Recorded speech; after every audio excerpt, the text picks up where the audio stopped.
அனைவருக்கும் வணக்கம். RMS Chandravathani organic super ஸ்டோரிலிருந்து தற்போது உள்ள மக்களின் மிக முக்கியமான ஒன்று,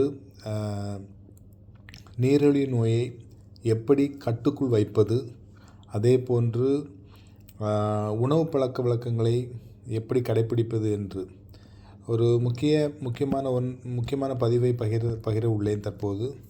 காரணம், எனக்கும் தற்பொழுது ஃப்ரீ டயாபெட்டிஸ் என்ற அந்த லெவலில்தான் எனக்கும் உள்ளது.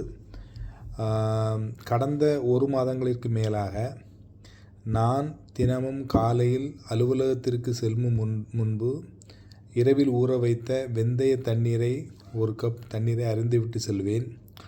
திரும்ப மாலை ஈவினிங் வந்தவுடன் அந்த வெந்தயத்தை மென்று சாப்பிடுவேன். சாப்பிட்டுவிட்டு தினமும் 10,000 ஸ்டெப் நடப்பேன். கண்டிப்பாக அது காலையிலிருந்து ஈவினிங் முடிய 10,000 ஸ்டெப் நடப்பேன்.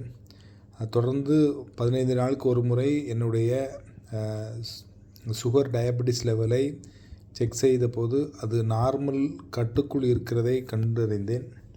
அதே போன்று அன்பு உறவுகள், முக்கியமாக உணவு பழக்க வழக்கத்தை நல்லபடியாக கடைப்பிடிக்க வேண்டும். மிக முக்கியம் ஒன்று. அதே போன்று நடைப்பயணத்தை தவறாமல் நடக்க வேண்டும். நடைப்பயணம் ஒன்று தான் நம்ம உடம்பிற்கு மிகச்சிறந்த ஒன்று. அது இரத்த அழுத்தத்தை கட்டுக்குள் வைக்கும், இதயத்திற்கு நல்லது. மற்றும் டயாபெட்டிஸ் நீரிழிவு நோயை கட்டுப்படுத்தக்கூடியது, கண்ட்ரோல் செய்யக்கூடியது.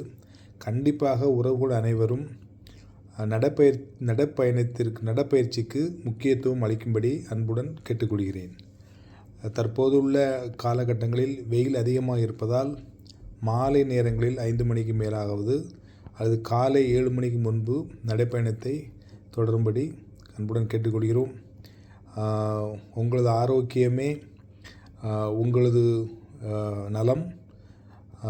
தொடர்ந்து ஆரோக்கியமாக இருக்க அனைத்து வகையான வழிமுறைகளையும் பின்பற்றும்படி அன்புடன் கேட்டுக்கொள்கிறோம். ஒவ்வொரு மாதம் ஒரு முறை தங்களுடைய இரத்த அழுத்தத்தையும் தங்களுடைய சுகர் டயாபெட்டிஸ் கண்ட்ரோலையும் கட்டாயம் அனைவரும் செய்திருக்க வேண்டும். செய்து இருந்தால் ஒழிய நம்முடைய உடம்பை நல்ல ஆரோக்கியமாக வைத்திருக்க முடியும். இது ஒரு விழிப்புணர்வு பதிவு தான். மிக்க நன்றி.